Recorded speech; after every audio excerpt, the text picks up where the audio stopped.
Guys, welcome back to another video. तो मेरा नाम है एमडी मासूम और मैं आज आपको पर्यटन के जो 3 और 5 नंबर के जो क्वेश्चंस होते हैं जो कि कल के एग्ज़ाम में जो आने वाले हैं, जो सेकेंड टर्म का है क्लास 11th का, उसको मैं आज डील करने वाला हूं आप लोगों के साथ। प्लीज़ वीडियो में बने रहें। तो चलिए शुरू करते हैं वीडियो को, ठीक है। चलिए जानते हैं इसमें जो पहला क्वेश्चन क्या कह रहा है वो देखिए, है ना। पहला जो क्वेश्चन कह रहा है कि डिफाइंड क्रूज टूरिज्म। क्या कह रहा है? Defined cruise tourism. तो आइए हम लोग जानते हैं कैसे इसको डिफाइन करेंगे, ठीक है। चलिए इसका जो आंसर देख लेते हैं हम लोग, ठीक है। इसका आंसर देख लीजिए, यहाँ पे मैंने इसका आंसर पूरा बना रखा है जैसे कि पहले वीडियो में मैंने बनाया था, बिल्कुल उसी तरह है, ठीक है।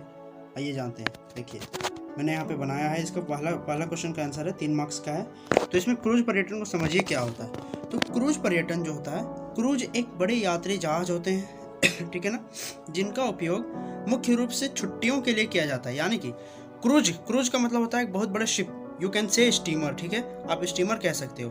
Cruise is a big ship in which it is use for vacations, ठीक है। मतलब ये वेकेशन के रूप में, मतलब छुट्टियों में इनका इस्तेमाल किया जाता है, जहाँ पे बहुत सारे यात्री एक साथ यात्रा कर सकते हैं। मतलब इस बड़े यात्री जहाज में बहुत बड़ा क्षेत्र होता है, ठीक है। इस बड़े यात्री जहाज में बहुत बड़ा क्षेत्र होता है, ठीक है। यही जो क्षेत्र होता है ना, ये जो क्षेत्र होता है एक बहुत बड़ा क्षेत्र होता है इसके अंदर, मतलब एक बहुत बड़ा ग्राउंड टाइप में, तो यू कैन से ग्राउंड एक बहुत बड़ा होता है, ठीक है। यहाँ पे बहुत सारा मतलब यात्री, जितने पर्यटक लोग होते हैं, वो जहाज में ही आप पर्यटन का पूरा आनंद उठा सकते हैं। तो क्रूज पर्यटन उसी के अंतर्गत है। देखिए मैंने क्या लिखा आगे फिर, ठीक है। हाँ, तो आगे मैंने लिखा है, इस बड़े यात्री जहाज में बहुत बड़ा क्षेत्र होता है जहां कोई भी पर्यटक यात्रा एवं पर्यटन का पूर्ण आनंद ले सकता है। यानी कि इस बड़े से यात्री जहाज में, ठीक है, क्रूज में आप बहुत बड़े यात्रा का आनंद ले सकते हैं। यहाँ पे आप यात्रा का आनंद ले सकते हैं, साथ ही साथ बहुत सारे डांस वगैरह भी होते हैं, ठीक है, पार्टीज वगैरह भी होते हैं, क्योंकि जहाज बड़ा होता है, बहुत मतलब काफ़ी फ्लोर्स भी होते हैं, बंगलेस भी, बंगला जैसा भी अंदर का मॉडल होता है, उनके अंदर ये चीज़ पाया जाता है, ठीक है। तो क्रूज पर्यटन यानी जो शिप में किया जाए उसी के अंदर ये पर्यटन आता है। चलिए अब दूसरा क्वेश्चन की ओर बढ़ते हैं, ठीक है। तो दूसरा क्वेश्चन क्या कह रहा है? Give any 2 examples of religious tourism. मतलब धार्मिक पर्यटन के कोई 2 उदाहरण दें, ठीक है। अब आइए जानते हैं धार्मिक पर्यटन होता क्या है, उसके बाद जानते हैं, ठीक है। वैसा पर्यटन जो कि धार्मिक क्षेत्रों के लिए किया जाता है, ठीक है, धार्मिक क्षेत्रों में किया जाए, वैसा पर्यटन जो धार्मिक क्षेत्रों में किया जाए उसे क्या कहते हैं? धार्मिक पर्यटन, ठीक है। आइए जानते हैं इसका आंसर। दूसरा नंबर का देखिए, जैसे कि उदाहरण पूछा है ना कि धार्मिक पर्यटन के 2 उदाहरण दें। तो पहला है तीर्थ यात्रा, जो कि बहुत सारे हिंदुइज्म में मतलब पाया जाता है कि तीर्थ यात्रा जो उनके लिए बहुत बड़ा, मतलब क्या बोलेंगे, एक पवित्र एक यात्रा होता है जो कि वहाँ पे करते हैं। उसी तरह मुस्लिम्स में भी, हमारे यहाँ भी हज है, हज का भी एक बहुत बड़ा पवित्र यात्रा, मतलब पर्यटन माना जाता है। एक तरफ से जाते हैं तो पर्यटन ही कर रहे हैं ना, तो वहाँ पे भी जाते हैं, मक्का मदीना जो कि सऊदी अरब में है ना। उस तरह तीर्थ यात्रा भी है इनका, मतलब जो हिंदुइज्म में है उनमें पाया जाता है, मतलब तीर्थ यात्रा वो भी करते हैं, तो वो भी एक पवित्र यात्रा है, ठीक है।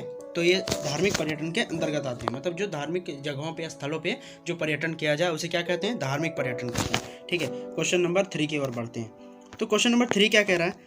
Write down the definition of an entrepreneur. मतलब कि उद्यमी की परिभाषा लिखें, ठीक है। हाँ चलिए इस क्वेश्चन का आंसर देख लेते हैं, 6 का, मतलब सी का, सॉरी क्वेश्चन नंबर 3 का। हाँ चलिए देखते हैं क्वेश्चन नंबर 3। हाँ देखिए मैंने क्या लिखा है यहाँ पे, उद्यमी वे शख्स या व्यक्ति होते हैं, ठीक है। मैंने वो लिखा, मैंने अपने हिसाब से लिखा है, आपको जल्दी समझ में आ जाए इसलिए।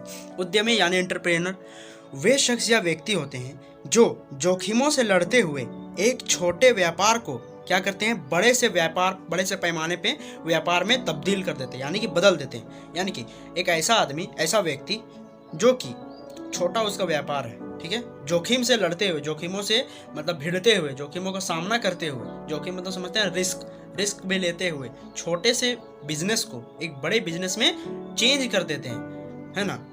A man who is change a small business into a large business, ठीक है, लार्ज स्केल में जो बिजनेस को चेंज कर देते हैं उन्हें क्या कहते हैं? एंटरप्रेन्योर कहते हैं। वे जोखिम लेते हैं, कड़ा निर्णय भी लेते हैं। यानी कि जब ये स्टार्टिंग कर रहे होते हैं अपने बिजनेस का, तो क्या करते हैं? ये सबसे पहले जोखिम लेते हैं, यानी कि आपको रिस्क भी होता है कि नहीं मेरा बिजनेस चलेगा भैया कि नहीं चलेगा, डूब जाएंगे कहीं आगे चल के, मेरा माल बिकेगा कि नहीं, जो हम ला रहे हैं ज़्यादा ना प्रोडक्ट है मेरा वो कितना % बिकेगा, क्या होगा, मेरा कितना प्रॉफिट होगा, कितना लॉस होगा। ठीक है, ये सभी लोग सोचता है और साथ ही साथ निर्णय भी लेता है, बहुत कड़ा निर्णय लेता है। हाँ, ये इसमें बताया जाता है, वे सोचते हैं, जोखिम लेते हैं और साथ ही साथ बड़ा निर्णय भी लेते हैं। यानी जोखिम का वहन करना, जोखिम को अपने अंदर लेना उद्यमी का क्या है, एक मुख्य कार्य है। यानी अगर आप भी उद्यमी हैं, आप भी एंटरप्रेन्योर हैं, ठीक है, एंटरप्रेन्योर है, तो आप क्या करेंगे, छोटे से बिजनेस को आप बड़े बिजनेस में तब्दील करने के लिए क्या करेंगे, सबसे पहले आप जोखिम लेंगे। पहले तो रिस्क लेना पड़ेगा, भैया होगा कि नहीं होगा काम, मतलब कर पाएंगे कि नहीं कर पाएंगे, ये गलती होते रहता है। ठीक है ना, ये सोचेंगे वो गलती कैसे करेगा, मतलब वो आदमी कैसे बढ़ रहा है, हमको भी स्टार्टिंग करना, तो मतलब रिस्क तो लेना पड़ेगा। उद्यमी करने के लिए, एंटरप्रेन्योर अच्छा बनने के लिए रिस्क को लेना पड़ेगा। ठीक है, ये बताया जा रहा है, जोखिम वहन करना ही उद्यमी का मुख्य कार्य होता है। मतलब आप जोखिम लीजिए, उसके बाद आप अपने बिजनेस को बड़े से बिजनेस में बदल दीजिए। ठीक है, ये बता रहा है। हाँ, तो आइए जानते हैं क्वेश्चन नंबर 4 को, ज़्यादा टाइम नहीं लेंगे इसमें भी। Why is Goa famous for tourism, मतलब कि पर्यटन की दृष्टि से गोवा क्यों प्रसिद्ध है। मतलब कि अगर गोवा जो घूमने जाते हैं वो टूरिज्म के लिए इतना फेमस क्यों है इंडिया में। ठीक है, गोवा जानते हो ना, एक छोटा सा स्टेट है, हमारे इंडिया का सबसे छोटा स्टेट है। ठीक है, जो कि लगभग मुंबई के जस्ट नीचे पाया जाता है। मैं मैप में बता रहा हूँ, मैप के हिसाब से मुंबई के जस्ट नीचे होता है। तो गोवा जो है ना, क्यों फेमस है पर्यटन के लिए, आइए जानते हैं इसका आंसर। हाँ चलिए, तो देखिए गोवा क्यों अपने टूरिज्म के लिए क्यों फेमस है।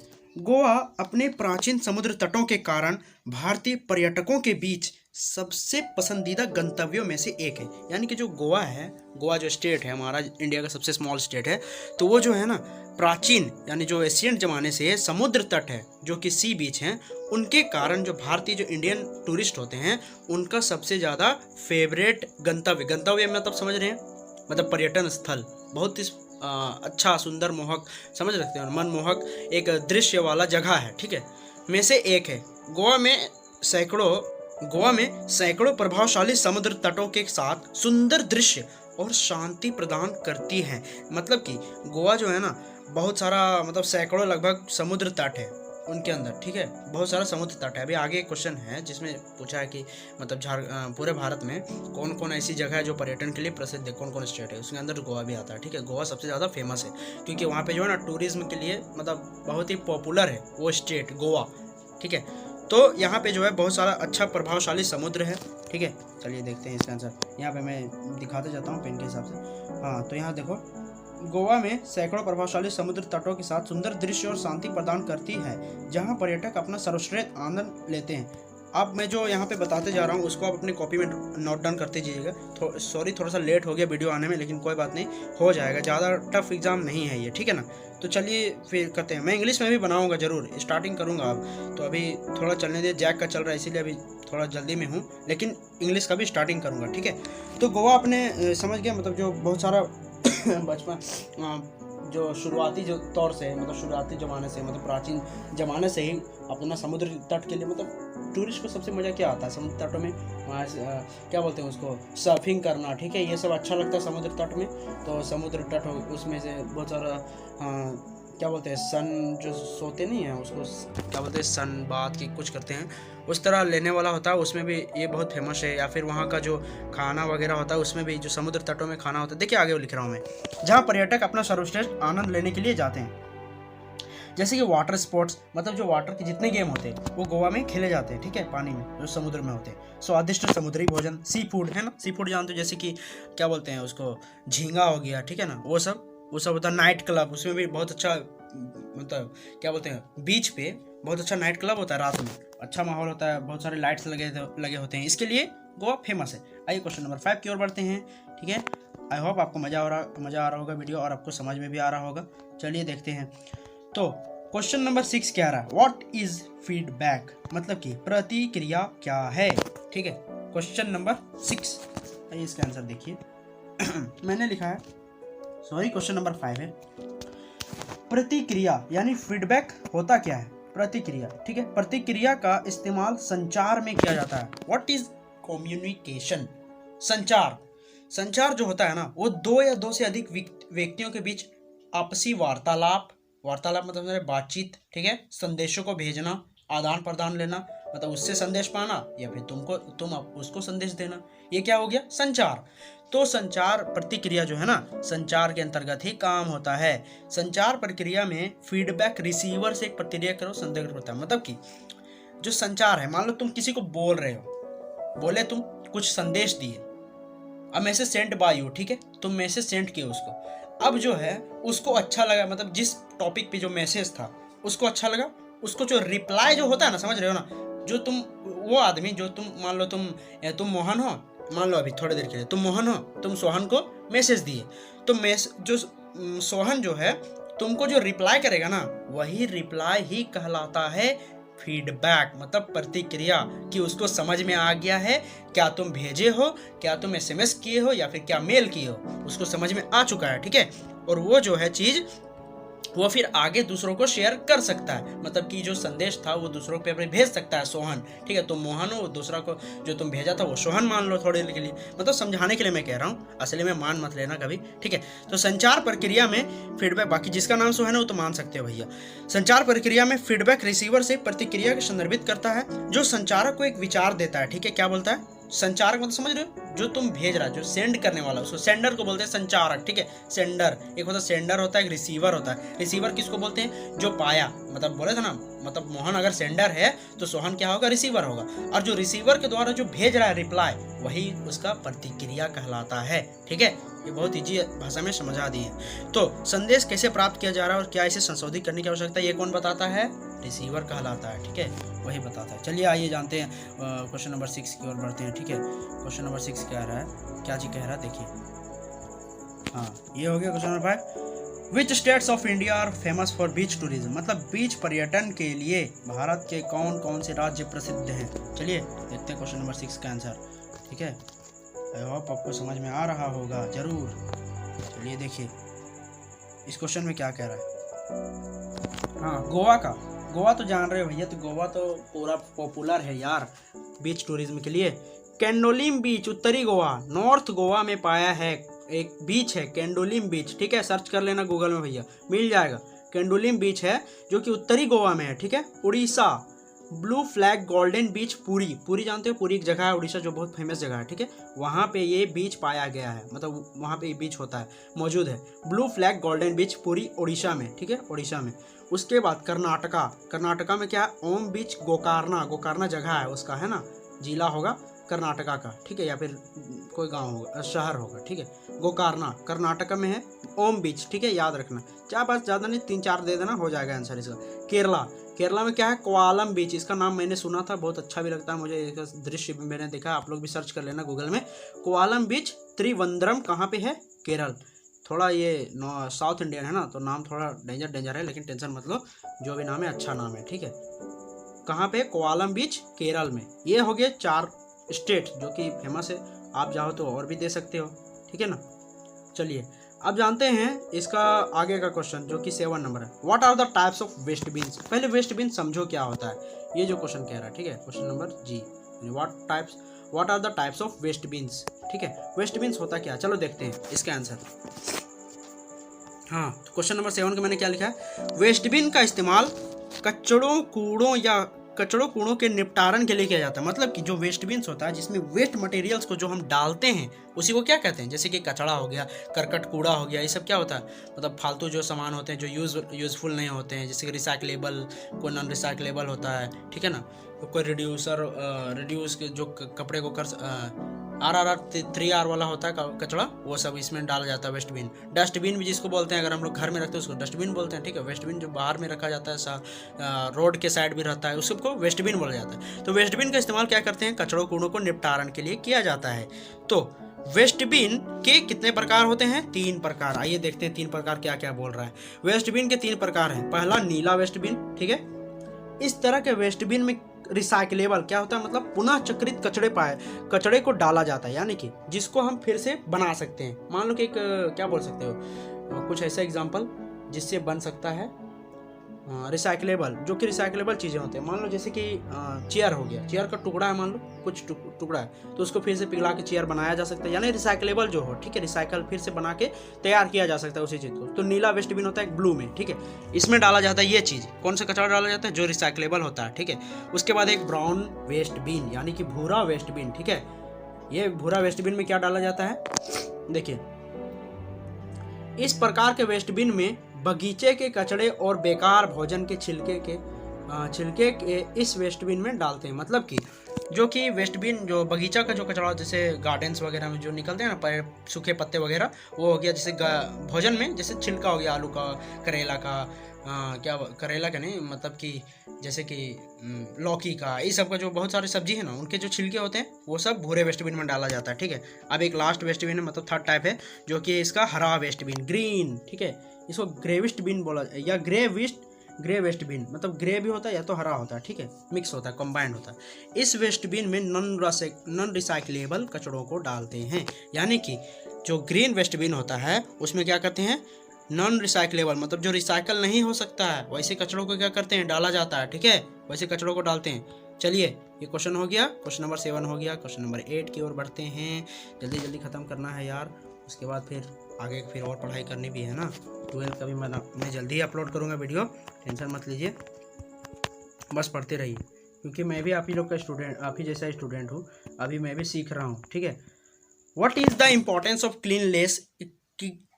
Cleanliness in tourism and hospitality industry, ठीक है, मतलब कि पर्यटन और आतिथ्य उद्योग में, ये क्वेश्चन है, हाँ ये क्वेश्चन है। व्हाट इज द, हाँ, पर्यटन और आतिथ्य उद्योग में स्वच्छता का क्या महत्व है, ये पूछ रहा है क्वेश्चन। क्वेश्चन नंबर 7 नहीं 8 था शायद, देखिए, चलिए देखते हैं इसका आंसर, देख लीजिए क्या बोल रहा है। तो क्वेश्चन नंबर 8, आइए हम लोग जानते हैं इसका आंसर। पर्यटन और आतिथ्य उद्योग में स्वच्छता का क्या महत्व है, ठीक है, ये मैंने हेडिंग डाल देना है। उसके बाद क्या करना है, सुनो, हाँ, उसके बाद देखो क्वेश्चन नंबर 7, ये 8 रहा, ठीक है। व्यवसाय के कई क्षेत्रों में स्वच्छता, ठीक है, व्यवसाय के कई क्षेत्रों में स्वच्छता और सॉरी 2 बार स्वच्छता लिखा गया है मेरे से। व्यवसाय जो बिजनेस के क्षेत्र होता है, ठीक है, उसमें स्वच्छता बहुत महत्वपूर्ण है। लेकिन यहाँ से देखो, अब स्टार्टिंग हो रहा है कहानी, ठीक है। यहाँ देखो, व्यवसाय के कई क्षेत्रों में स्वच्छता तो महत्वपूर्ण है ही, लेकिन शायद आतिथ्य उद्योग में सबसे अधिक प्रासंगिक है। प्रासंगिक मतलब ज़्यादा, मतलब उसका यूज होता है, समझ रहे हो, ज़्यादा इस्तेमाल कहाँ पे होता है? आतिथ्य उद्योग में। अब आतिथ्य क्या है, ये मैंने वीडियो बना चुका हूँ। जितने भी वीडियो है ना जो पर्यटन से रिलेटेड है, जो क्वेश्चन आपको, जैसे कुछ क्वेश्चन जो है बुक से भी वगैरह से हैं, जो पर्यटन का मेरे पास बुक है उसमें से है, तो मैं लिंक डाल दूंगा डिस्क्रिप्शन में, उसको भी चेक कर लीजिएगा, ठीक है। चलिए, तो मैं बताता हूँ आगे। लेकिन शायद आतिथ्य उद्योग में सबसे अधिक प्रासंगिक है होटल, बार और रेस्टोरेंट, ठीक है, जैसे स्थान लगातार सार्वजनिक जांच के दायरे में है। मतलब कि जो होटल्स होता है, होटल्स हो गए, ठीक है, बार वगैरह हो गया जहाँ पे बियर वगैरह मिलता है, रेस्टोरेंट हो गया, ठीक है, मोटेल्स हो गए, उसमें जो होता है ना, वो जो चीज़ होता है जहाँ पे सार्वजनिक, जो है सार्वजनिक को तो समझ रहे हो, जो पर्यटक होते हैं वो जांच के लिए जाते हैं, मतलब कि जांच के दायरे में, मतलब साफ सफाई रखना जरूरी है, तभी तो आपका कस्टमर आएगा यार, तभी ना चलेगा तुम्हारा बिजनेस, ये बताता है इसमें, ठीक है, कि दायरे में है। और यदि वे संबंधित अधिकारियों से नियमित जांच पास करने में विफल रहते हैं तो सब कुछ खोने का जोखिम है। यानी कि यदि इन तीनों जगहों पे, जो होटल इंडस्ट्री या फिर पर्यटन वाले क्षेत्र हैं, अगर यहाँ पे साफ सफाई या स्वच्छता, हाइजीनिक नहीं रहा तो क्या होगा? संबंधित जो इसके जो स्वच्छता अधिकारी होते हैं, अगर वो जांच में नहीं पाए गए या फिर विफल रहते हैं, मतलब तुम्हारा जो, अगर तुम साफ सफाई नहीं रखते हो अपने होटल में, रेस्टोरेंट में, पर्यटक क्षेत्रों में, ठीक है, तो क्या होगा तुम्हारे लिए? तुमको फिर खोने का, उस चीज़ को, उस जगह को खोने का जोखिम हो सकता है, क्योंकि आपका बिजनेस नहीं चलेगा, आप तो फिर तो आपको शटर डाउन करना पड़ेगा ना, ये होता है, ठीक है। स्वच्छता मतलब बहुत अच्छा चीज़ है। अब जो स्वच्छ जगह होता है उसमें भी तो आप जाना पसंद करते हैं, ठीक है ना, जैसे कि आपको सर्विस अच्छा मिल रहा है, जैसे होटल में एक जगह सर्विस, मतलब क्या बोलेंगे, साफ़ सफाई ज़्यादा नहीं है, एक जगह अच्छा साफ़ सफाई, तो आप किस जगह पर जाएंगे? जहाँ साफ़ सफाई है वहीं ना जाइएगा। हाँ, तो वही बात इसमें बताया गया, ठीक है। इससे भी और ज़्यादा बना के लिख सकते हैं आप लोग, मैंने शॉर्ट में थोड़ा बता दिया। मैं बस, मेरा उद्देश्य जो है ना, सिर्फ समझाना है आपको, क्योंकि समझ के जो जाओगे ना, वो तुम अपने से भी लिख सकते हो बहुत सारा, लेकिन जो रट के जाओगे वो तो फिर तो रह गया भैया। आइए, जो है इसके बाद का जो क्वेश्चन है उसको समझते हैं, ठीक है। देखिए क्या बोल रहा है, ये हो गया क्वेश्चन, हाँ ये हो गया।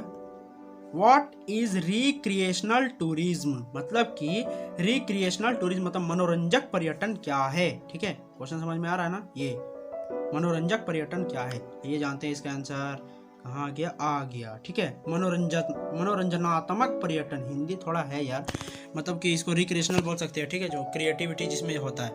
एक व्यक्ति की शारीरिक, ये मैं यहाँ पे पढ़ रहा हूँ, ठीक है, दिखा देता हूँ।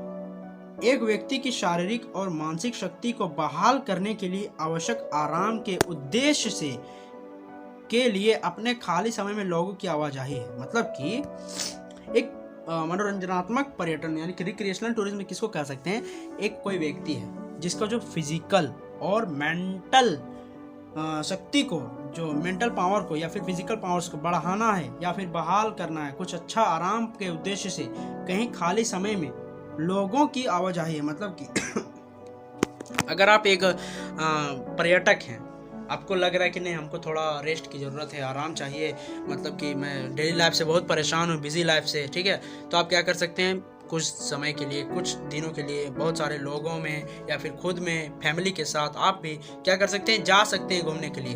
तो दुनिया के कई देशों के लिए इस प्रकार का पर्यटन सबसे व्यापक और अच्छा है। यानी कि मनोरंजनात्मक पर्यटन जो होता है रिक्रिएशनल टूरिज्म, इसमें बहुत सारे एक्टिविटीज़ होते हैं। एक्टिविटीज़ क्या करते हैं, आपके माइंड को शार्प रखते हैं, आपके माइंड को रेस्ट देते हैं और आप बहुत सारे मतलब अच्छा फील करेंगे इस जगह, ऐसे मतलब जो पर्यटन करेंगे तो। ठीक है, इसके अंदर जो शारीरिक और मानसिक शक्ति को बहाल करते हैं, ये पर्यटन मनोरंजनात्मक पर्यटन के अंतर्गत आते हैं। चलिए आप जानते हैं इसके बाद क्या कह रहा है आगे का क्वेश्चन। हाँ, तो आगे क्वेश्चन क्या है, पूछ रहा है name any two luxury cruises of India. Bharat के किन्हीं दो लग्जरी क्रूजेस के नाम लिखे। क्रूज मतलब समझ रहे हैं ना, बहुत सारे बड़े बड़े जहाज, ठीक है, जहाँ पे पर्यटन होते हैं, जो क्रूज शिपिंग बोल सकते हैं, क्रूज पर्यटन, ठीक है, उसके अंतर्गत आता है। चलिए जानते हैं इसका आंसर क्या है।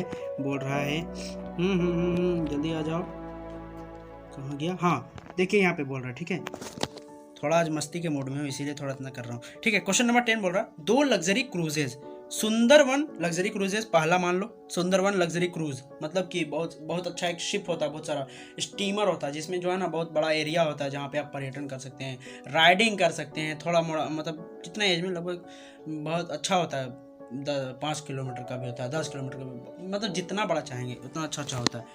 वैसे मेरे इसका साइज पता नहीं है, लेकिन सुंदरवन लग्जरी क्रूज है, एक एग्जांपल दे दिए।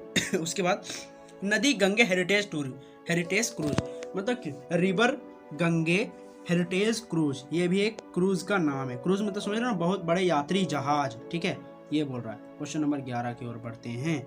चलिए उसके बाद 5 नंबर वाला आने वाला है, ठीक है, यही लास्ट क्वेश्चन है 3 नंबर का।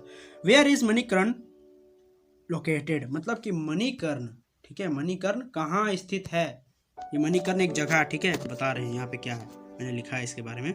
हाँ, तो मणिकर्ण हिमाचल प्रदेश के, ठीक है, ओहो सॉरी, हाँ चलिए, मणिकर्ण जो है कहाँ पे है, हिमाचल प्रदेश के कुल्लू जिले में भुंतर, ठीक है, भुंतर के उत्तर पूर्व में पार्वती नदी पर पार्वती घाटी में स्थित है। यानी कि हिमाचल जो प्रदेश है, ठीक है, हमारा स्टेट है, जिसका हिमाचल प्रदेश का राजधानी क्या है, हिमाचल प्रदेश का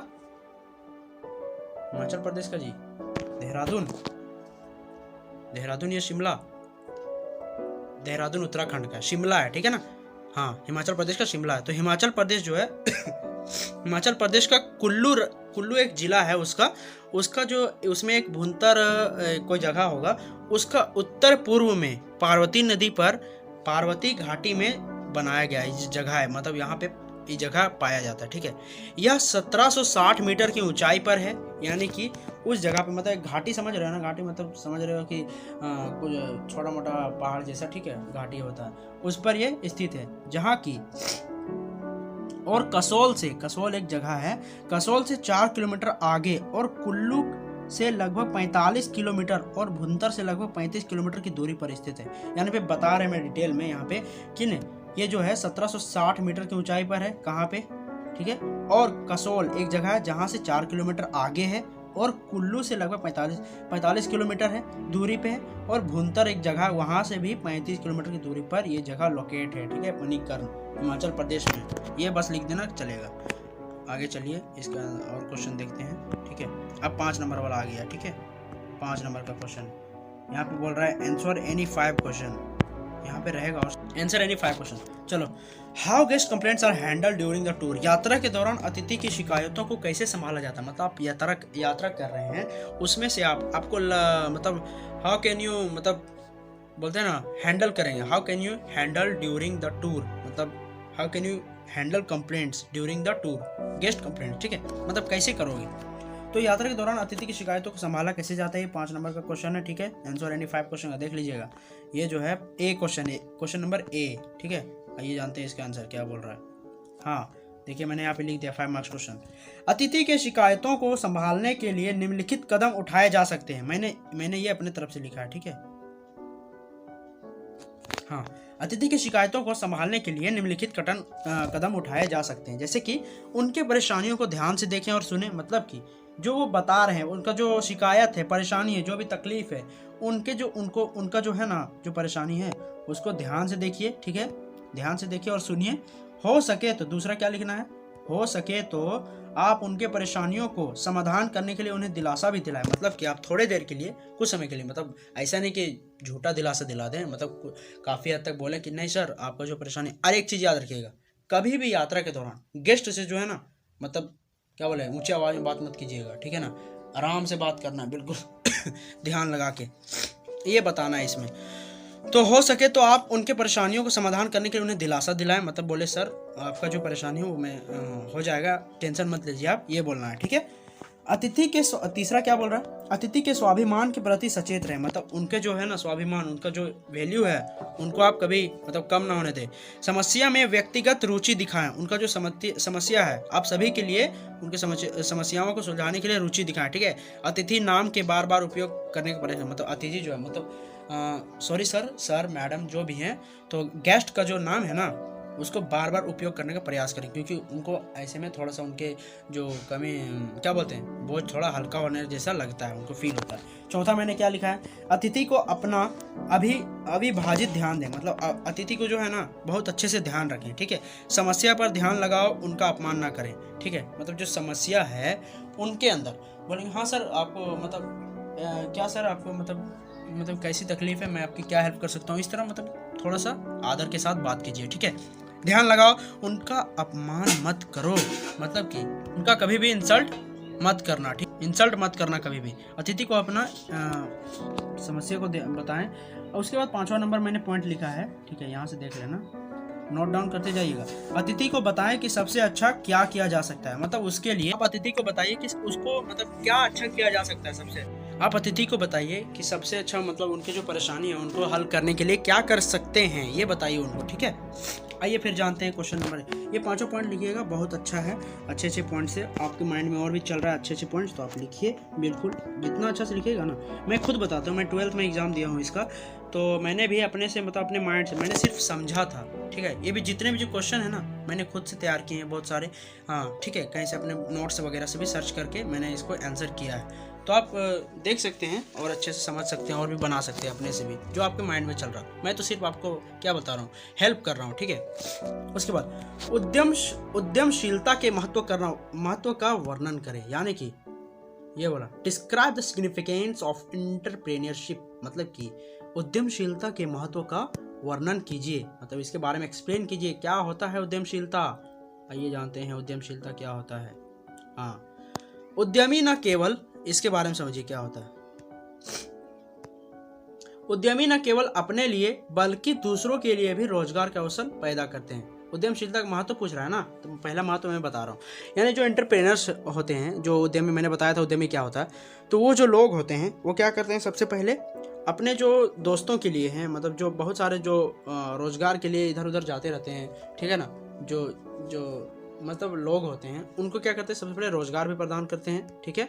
साथ ही साथ उद्यमी गतिविधियों, नए उत्पादों, विधियों और उत्पादन प्रक्रियाओं को बाजार में लाकर और उत्पादकता और प्रतिस्पर्धा को अधिक व्यापक रूप से बढ़ाकर देश के आर्थिक प्रदर्शन का भी प्रभावित कर सकते हैं। यानी कि अगर ये अपने प्रोडक्ट्स को बेचते हैं, जो अच्छे प्रोडक्ट्स बन रहे हैं, न्यू हैं, बिल्कुल बाजार में आ रहे हैं, ठीक है, उत्पादकता भी बढ़ाते हैं, तो ये जो लोग होते हैं ना, ये काफ़ी अच्छे, मतलब कह सकते हैं बहुत सारे लोग होते हैं जो कि अच्छे उद्यमी होते हैं, वो क्या करते हैं, इस अच्छे उत्पादन से क्या करते हैं, देश की इकोनॉमी में भी साथ ही साथ मदद करते हैं। टैक्स वगैरह जो GST है ना, उस समय अच्छा खासा मदद करते हैं, ठीक है। ये सब होता है उद्यमशीलता में, इसके अंतर्गत आता है। उद्यमी का मतलब, उद्यमशीलता मतलब जो है ना कि उद्यमी जो है जिसको रोजगार देता है, जो आर्थिक देश का सेवा करता है, देश का मदद करे, ठीक है ना। बहुत सारे जो बेरोजगार व्यक्ति हैं उनको लिए रोजगार का अवसर देता है। तो यही सब उद्यमशीलता के महत्व के लिए बहुत ज़रूरी चीज़ें मानी जाती है, ठीक है। आइए जानते हैं क्वेश्चन नंबर 3 इसका 5 नंबर का। हाँ, तो पूछ रहा है धार्मिक स्थल पर पर्यटक को किन बातों का ध्यान रखना चाहिए, ठीक है। मतलब धार्मिक जो स्थल होते हैं जहाँ पे, उस पर पर्यटक जो जाते हैं उनको किन किन बातों का ध्यान रखना चाहिए, ठीक है। आइए जानते हैं इसका भी आंसर। हाँ, तो आइए जानते हैं धार्मिक पर्यटनों पर पर्यटकों को किन किन बातों का ध्यान रखना चाहिए, ठीक है। तो धार्मिक स्थल पर पर्यटकों को निम्न बातों का ध्यान रखना चाहिए। क्या क्या? जहाँ तक हो सके आप गरीबों लाचारों की मदद करें, यानी कि जो धार्मिक स्थल होते हैं जानते हो वहाँ पे बहुत सारे जो गरीब लोग होते हैं वो वहाँ पे जाते हैं, ठीक है ना। तो मतलब मदद के लिए गुहार लगाती, प्लीज़ हमको भी कुछ मदद कर दीजिए। तो आप वहाँ पे जाइएगा ना जब, तो आप कहीं गरीब मिले या फिर लाचार जो मिले, जो मतलब नहीं कर सकता ऐसा काम, जो उनके लिए मतलब उनके वश में नहीं, या फिर उनके मतलब क्या बोल रहे हैं, उनके लिए है नहीं, ठीक है। तो आप उनको मदद कीजिए, ये हो सकता है। धार्मिक स्थलों पर बच्चों का खास ख्याल रखें क्योंकि इन जगहों पर काफ़ी भीड़ होती है। एक चीज़ याद रखिएगा, जब भी आप पर्यटक हैं, मान लीजिए एक अच्छे पर्यटक हैं, आप जब भी जा रहे हैं धार्मिक स्थलों पर, तो वहाँ पे जो है ना काफ़ी भीड़ होता है, ठीक है, बहुत सारा भीड़ होता है। तो खोने का बच्चों का डर होता है। ऐसा बहुत सारा किस्सा भी सुने होंगे, अगर किस्सा सुने होंगे तो कमेंट कीजिएगा, ठीक है ना। तो धार्मिक स्थलों पर बच्चों को खास ख्याल रखें क्योंकि यहाँ पे बहुत सारे लोगों का खोने का डर होता है बच्चों का, ठीक है, काफ़ी भीड़ होता है। इसलिए ऐसी जगहों काफ़ी पवित्र होती है, इसलिए आप कभी भी किसी को तकलीफ ना दें। मतलब जो ये जो जगह होते हैं धार्मिक जगह, चाहे कि तीर्थ यात्रा हो या फिर कोई भी जगह हो, हज हो, ठीक है, मतलब बहुत सारे जो यात्रा होते हैं जो जहाँ पे जाते हैं, तो आप जो है ना कभी भी किसी को तकलीफ ना दें। जो भी है आप अच्छे से पेश आएँ, वो भी आपको अच्छे से पेश आएंगे। मतलब अच्छा दिखाना है अपने आप को असल में, ठीक है। चलिए ये होता है। अब आइए इसके बाद का क्वेश्चन जान लेते हैं, और 2-3 क्वेश्चन है। हाँ, तो what are the different types of tourist, मतलब कि पर्यटक के विभिन्न प्रकार कौन कौन से हैं, ठीक है। पर्यटक के विभिन्न प्रकार कौन कौन से हैं, देखिए यहाँ पे क्या लिख रहे हैं। पर्यटक के विभिन्न प्रकार निम्न हैं: एडवेंचर पर्यटक, व्यापार पर्यटक, क्रूज पर्यटक, सांस्कृतिक पर्यटक, घरेलू पर्यटक और बैकपैक पर्यटक। मतलब एडवेंचर जो होता है माउंटेन्स वगैरह में जो जाते हैं एडवेंचर करते हैं अपने दम पे, ठीक है, उसको बिजनेस पर्यटन को बिजनेस के लिए जाते हैं, बिजनेस टूरिस्ट कराते हैं, ठीक है। क्रूज जो शिप बताया ना बड़े जहाज पे जाते हैं उनके लिए। सांस्कृतिक जो सांस्कृतिक जगहों पे जाते हैं वो पर्यटक हो गए। घरेलू पर्यटक जो आसपास के क्षेत्रों में घूमते हैं। बैकपैक पर्यटक जो मतलब बड़े सामानों के साथ जाते हैं उनको कहा जाता है, ठीक है। ये सब पर्यटक के विभिन्न प्रकार हैं, और भी आप डाल सकते हैं, लेकिन जितना आपसे कहा जाए उतना ही कीजिएगा, ठीक है ना। ये जानते हैं इसके बाद का क्वेश्चन। ये हो गया, ये क्वेश्चन हो गया। अब आइए ई और एफ, यही 2 लास्ट क्वेश्चन है, ठीक है, ज़्यादा लेट नहीं होगा video. What is the rural tourism and what is its importance, ग्रामीण पर्यटन क्या है तथा इसका क्या महत्व है, ठीक है। इस क्वेश्चन का आंसर देखिए क्या होता है। ग्रामीण पर्यटन के अंतर्गत पर्यटक ग्रामीण क्षेत्रों के अंदर आने वाले चीज़ों का पर्यटन या यात्रा करते हैं। मतलब ये जो डिफिनेशन लिख रहा हूँ मैं इस लाइन पे, ठीक है, यहाँ पे ग्रामीण पर्यटन के अंतर्गत ग्रामीण क्षेत्रों में जो लोग होते हैं उनका यात्रा जो करते हैं, ठीक है, वही पर्यटक जो होते हैं उन पर्यटन उस जगह पे करते हैं, ग्रामीण जगहों पे। यह पर्यटन का एक बढ़ता हुआ रूप है। यानी जो पर्यटन है ना बहुत सारे जगहों पे जाते हैं, जो पुराने ज़माने के लोग हो सकते हैं, जो मतलब बूढ़े बुजुर्ग होते हैं, उनके लिए है ग्रामीण जगहों पे, उसके अंदर बहुत सारी चीज़ें आती हैं, तो उन जगहों पर यात्रा किया जाता है। अब इसका महत्व देखिए, पहला महत्व मैंने क्या लिखा है, देखिए ग्रामीण, ये वाला है ना, ग्रामीण पर्यटन प्राकृतिक संसाधनों के संरक्षण और ग्रामीण पर्यटक प्राकृतिक संसाधनों के संरक्षण के माध्यम से ग्रामीण क्षेत्रों के मेजबान समुदाय के साथ साथ आसपास के प्राकृतिक पर्यावरण को लाभान्वित करता है। मतलब कि जो ग्रामीण पर्यटन है वो प्राकृतिक संसाधन का संरक्षण भी करवाता है, ठीक है, और साथ ही साथ जो ग्रामीण क्षेत्र होता है उसमें जो अतिथि जो होते हैं या फिर उनके समुदाय के जो लोग होते हैं उनके आसपास प्राकृतिक पर्यावरण को भी लाभान्वित कराता है। मतलब अगर अच्छे जो लोग जाएंगे, जो जानकार हैं, काफ़ी प्रकृति की विशेषताओं के बारे में जानते हैं, तो वहाँ पे बहुत सारे पेड़ लगाने का उद्देश्य देते हैं, ठीक है ना। ट्री लगाइए, मतलब पेड़ लगाइए, ये सब का तो कहीं ना कहीं अच्छे कामों के लिए ग्रामीण पर्यटन का भी कह सकते हो, ठीक है, जो कि प्रकृति पे मतलब अच्छे होते हैं, ठीक है। दूसरा क्या लिखा है, ग्रामीण पर्यटन में स्थानीय आर्थिक विकास और सामाजिक परिवर्तन को प्रोत्साहित करने की एक उच्च क्षमता है। यानी कि ग्रामीण जो पर्यटन होता है उसमें आप आर्थिक विकास भी कर सकते हैं, किन जगहों के लिए, स्थानीय लोगों के लिए, ठीक है, और सामाजिक परिवर्तन को भी प्रोत्साहित कर सकते हैं, क्योंकि अन्य आर्थिक गतिविधियों के साथ इसकी पूरकता सकल घरेलू उत्पाद और रोजगार सृजन करने में इसका योगदान और समय पर मांग के फैलाव को बढ़ावा देने की क्षमता और व्यापक रूप से क्षेत्र, ठीक है ना। मतलब कि ग्रामीण पर्यटन में अगर कोई टूरिस्ट जाता है ग्रामीण क्षेत्रों में तो वहाँ पे देखते हो ना, उतने भी मतलब लोकेलिटी जो होती है वहाँ की जो ग्रामीणता होती है वो उतनी ज़्यादा डेवलप नहीं होती है। तो बहुत सारे जो अलग से जाते हैं, जो डेवलप स्टेट्स होते हैं, कंट्रीज़ होते हैं, वहाँ से आते हैं जब ग्रामीण जगहों पे, तो वो क्या कहते हैं ना, बहुत सारे उद्देश्य देते हैं, उनको जॉब के लिए ऑफर करते हैं, ठीक है ना, और उनके जो हालात हैं उनके बारे में भी जानते हैं। तो कहीं ना कहीं ग्रामीण पर्यटन इसके लिए महत्व है, ठीक है। चलिए आप जानते हैं इसका जो लास्ट क्वेश्चन है, what is the importance of religious tourism. Bharat में धार्मिक पर्यटन का क्या महत्व है, ठीक है, ये लास्ट क्वेश्चन है आज का। आइए जानते हैं। क्वेश्चन नंबर है, धार्मिक पर्यटन मानवता की साझी, ठीक है, क्या बोल रहा है, धार्मिक पर्यटन मानवता की साझी विरासत के बारे में जागरूकता बढ़ाता है। मतलब कि जो पुराना जो चीज़ें हैं मानवता में है, जो पहले कितनी अच्छी मानवता थी, ह्यूमैनिटी थी, जो लोगों में जो ईमानदारी थी, ठीक है, ये सब बताता है, के बारे में जागरूकता बढ़ाता है और संरक्षण के लिए संसाधन उपलब्ध कराता है। यानी कि उन जगहों के संरक्षण या फिर उन चीज़ों के जो पहले होते थे, जितनी अच्छी ईमानदारी थी, उन सब के बारे में भी बताता है कहीं ना कहीं, जो कि मतलब क्या सकते हैं, प्रेरणा भी देता है, ठीक है, इन जगहों पे जाने पे। यह स्थानीय विकासकर्ताओं के लिए योगदान कर सकता है। मतलब कि जो वहाँ के जो विकास करता है, स्थानीय है, उनके लिए क्या करता है, योगदान प्राप्त कर सकता है। तो ये था आज का लास्ट क्वेश्चन। इसके साथ ही वीडियो को मैं समाप्त करता हूँ, ठीक है, ओके, ठीक है। आज के लिए आप कमेंट कीजिएगा कौन क्वेश्चन समझ में नहीं आएगा, मैं फिर से करूँगा। वैसे आज रात भर टाइम है, अच्छे से पढ़िए, अच्छे से देखिए, और कल के एग्जाम के लिए बेस्ट ऑफ लक सभी स्टूडेंट्स को, ठीक है ना, ठीक है, okay, bye and take care.